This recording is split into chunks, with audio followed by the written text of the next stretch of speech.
everyone, I'm Priyanka and I'm back again with my new chapter, that is the rat trap. So let's start with the summary explanation of this chapter. So ये जो story है the rat trap, it is of class 12 English and the chapter name is Rat Trap by Selma Lagerlof. ठीक है? So first of all we'll know about the author के बारे में हम थोड़ा सा जानेंगे. Selma Lagerlof 1858 to 1940. So उनका जो birth था वो 1858 का था और उनका जो death period था वो था 1940. Was a Swedish writer whose stories has been translated into many languages. वो एक Swedish writer थी जिनकी जो stories थी वो बहुत सारे अलग अलग languages में लिखी गई है. The story is set in the middle of Mines of Sweden. ये जो story थी ये set की गई है middle of Mines of Sweden में, which are rich in iron ore, जो कि बहुत ज़्यादा rich है iron ore में. The story is narrated in the manner of fairy tales. ये story एकदम fairy tales के manner में explain की गई है.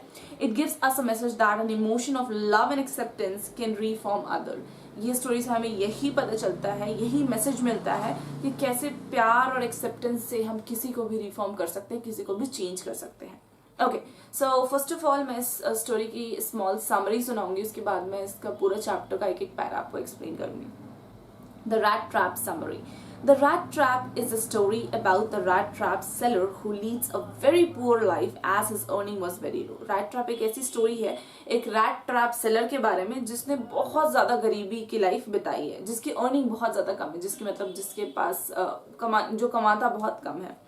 He has to resort to thievery and begging to make both ends meet. उसको चोरी करनी पड़ती है, उसको भीख मांगना पड़ता है ताकि वो अपनी ज़रूरतें, अपनी फैमिली की ज़रूरतें पूरी कर सके. He is alone in his whole world and lead a miserable life. वो पूरे वर्ल्ड में अकेला है तो उसको बहुत सारे दुखों का सामना करना पड़ता है. So he starts knitting up various kinds of thought. तो वो बहुत सारी चीजें अपने दिमाग में सोचने लगा. One of his thought is of supposing the whole world as a big rat trap. उसको लगता था कि पूरी जो दुनिया है वो एक rat trap है. His views are that the world offers us various types of baits in form of comfort of life. उसको लगता था कि हमारा जो लोगों की लाइफ जो होती है उसमें बहुत सारा comfort होता है. This is the return trap in us into the rat trap world and leads to various types of miseries. और यही उसके rat trap life में कितनी सारी miseries, कितने सारे problems है वो हम देखेंगे. Every night the peddler had to search for shelter as he has no home. हर रोज उसे कहीं ना कहीं कुछ ना कुछ ढूंढना पड़ता था कि वो कहाँ रुके उस रात, क्योंकि उसके पास कोई घर नहीं था. One evening he was offered shelter by an old crofter. एक दिन शाम में उसको shelter मिला, एक old crofter ने उसको रुकने के लिए, रात रुकने के लिए जगह दी. One evening he was offered shelter by an old crofter. The next morning he stole the crofter money. और जैसे ही सुबह हुआ उसने उसी crofter की मनी चुरा ली, पैसे चुरा लिए. Which he earned by selling his cow milk. जो उसने जो गाय बेच के पैसे काऊ के मिल्क बेच के, दूध बेच के जो पैसे कमाए थे वो पैसे वो चुरा के भाग गया. To safeguard himself, the peddler chose the path through the forest which was scheduled. So वो सोचा कि बचने के लिए वो forest के रास्ते से वहाँ से निकलेगा. Soon found himself trapped in the forest and he was unable to find the way. लेकिन वो forest इतना घना था, इतना dense था कि उसे रास्ता नहीं मिलने लगा कि वो वहाँ से निकले तो निकले कैसे. Later on he find a way to forage and take shelters there. बाद में उसे वहाँ पे एक जगह मिली और वो सोचा कि आज मैं यहीं पे रुक जाता हूँ. Something unusual happened. लेकिन कुछ बुरा हुआ. The iron masters mistake him as an old friend and invite him to his house. अब जो iron master था उसे लगा कि वो उसका पुराना दोस्त है और उसने उसको अपने घर पे invite कर लिया. The poor peddler rejected the offer due to the fear of being caught. जो poor गरीब peddler था वो मना कर देता है उससे क्योंकि उसको लगता है कि कहीं वो पकड़ा ना जाए. Soon he is invited in by the Iron Man daughter. थोड़ी देर के बाद जो Iron Master की daughter थी उसने उसको invite किया. The next morning he somehow stopped by Iron Master daughter for Christmas Eve. दूसरे दिन Iron Master की daughter ने उसे रोक लिया Christmas Eve में.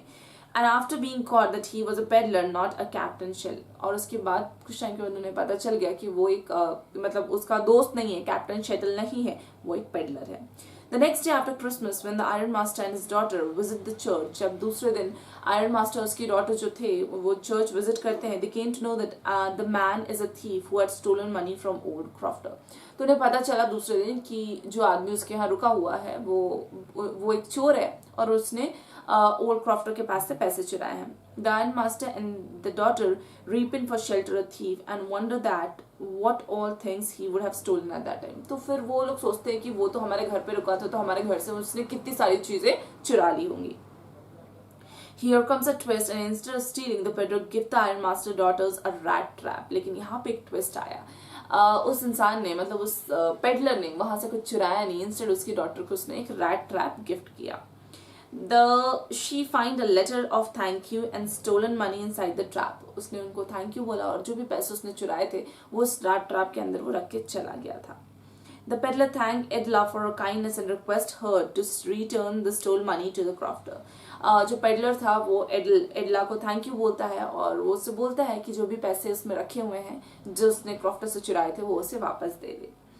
The story gives us a message that goodness in a human being can be awaked at any time, your own good deeds. इससे हमें ये पता चलता है, स्टोरी से हमें ये मैसेज मिलता है कि अगर हर एक इंसान के अंदर एक इंसानियत होती है, उस इंसानियत को बस हमें ढूंढने की ज़रूरत है. अगर आप किसी के साथ अच्छा करोगे तो आपके साथ भी अच्छा होगा.